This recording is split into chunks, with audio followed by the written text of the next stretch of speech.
কিরকম একটা নোংরা শাড়ি পরে এসছে। ওনাকে কোন দিক থেকে আপনার স্ত্রী মনে হচ্ছে? মুখ সামলে কথা বলো গোপাল। তোমার সাহস কি করে হলো আমার স্ত্রীর নামে এরকম ধরনের উল্টোপাল্টা কথা বলার? না মানে স্যার, আমি সত্যি বুঝতে পারিনি যে উনিই আপনার স্ত্রী। আমাকে ক্ষমা করে দিন স্যার। এবার আপনার বিশ্বাস হয়েছে যে আমি মিথ্যে বলছিলাম না? আর কি গো, তুমি কেমন লোকেদের কাজে রেখেছো? ওর মধ্যে এক ফোঁটা মনুষ্যত্ব বোধ নেই। উনি তো আমাকে ভেতরে ঢুকতে দিলেনই না, তার উপর আবার ধাক্কা দিয়েছেন। আমি ওনাকে কতবার করে বললাম যে আমি তোমার স্ত্রী, উনি তাও আমার একটা কথাও শোনেননি, আমার সাথে খারাপ ব্যবহার করছিলেন। সরি স্যার, আমি আসলে না বুঝেই এমনটা করে ফেলেছি। আমাকে ক্ষমা করে দিন স্যার। যখন কেউ বলছে যে আমার সঙ্গে সে দেখা করতে চায়, তখন তুমি তাকে ঢুকতে দিলে না, ঠিক আছে, কিন্তু একবার তো এসে আমাকে জানাতে পারতে। এরপর থেকে খেয়াল রাখবো স্যার। শোনো, কথায় আছে না যে একটা ছেলের সাফল্যের পিছনের চাবিকাঠি একজন মহিলা হয়, সেটা মা হোক কিংবা স্ত্রী। এই যে আমার স্ত্রীকে দেখতে পাচ্ছ, আজকে আমার কাছে যা যা আছে না, আমার গাড়ি বাড়ি প্রপার্টি, সে সব কিছু সম্ভব হয়েছে ওর ত্যাগের জন্য। ও আজ পর্যন্ত আমার কাছ থেকে কোনোদিনও কোনো কিছু ডিমান্ড করেনি, সবসময় ও সাধারণভাবেই থেকেছে।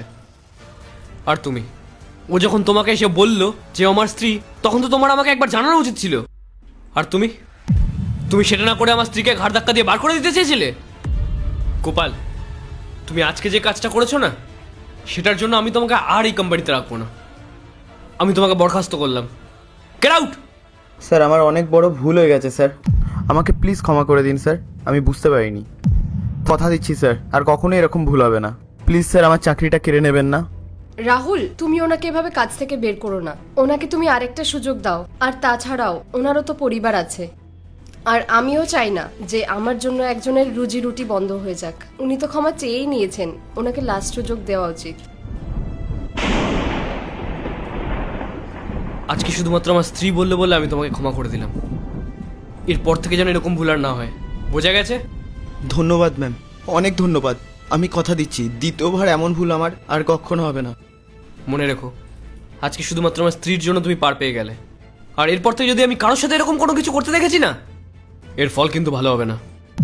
আমি আপনাকে শেষে একটা কথাই বলবো, মানুষ যে অবস্থাতেই আসুক না কেন, যেমন পোশাক পরেই আসুক না কেন, আপনার উচিত প্রত্যেকটা মানুষকে সম্মান দিয়ে কথা বলা, কারণ প্রত্যেকটা মানুষেরই তার প্রাপ্য সম্মান পাওয়ার অধিকার আছে। ম্যাম, আমি আমার ভুলটা মন থেকে বুঝতে পেরেছি। এরপর এই শিক্ষাটা আমি চিরকাল মনে রাখবো। কই আমার বাবুটা?